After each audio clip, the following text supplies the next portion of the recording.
Question number 9 में the minimum force required to start pushing a body up a rough incline plane is F1 while the minimum force needed to prevent it from sliding down is F2 if the inclined plane makes an angle theta with the horizontal such that tan theta is 2 times mu। तो देखो अगर tan theta mu से ज्यादा है, tan theta की value 2 mu है, तो इसका मतलब ये होगा कि ब्लॉक को अगर हम छोड़ देते हैं तो ये अपने आप नीचे आ जाएगा। ठीक है ना।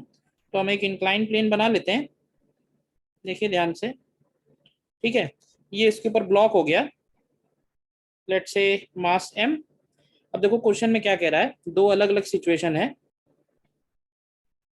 दो अलग अलग केस ले लेते हैं।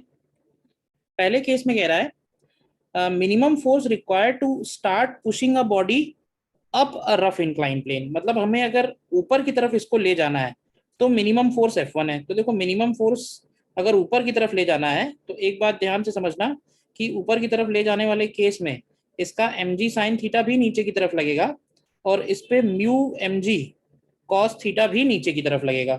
ठीक है ना। और टेन थीटा की वैल्यू 2 म्यू के बराबर है, तो कॉस थीटा हम लोग निकाल पाएंगे कितना बनेगा। ठीक है।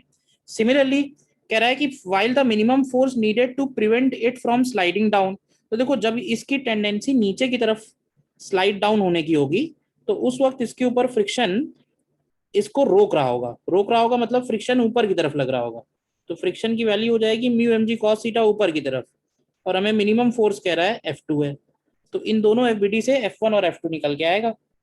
F1 की वैल्यू आएगी mg sine theta plus mu M G cos theta, और F2 की वैल्यू निकल के आएगी mg sine theta minus mu M G cos theta.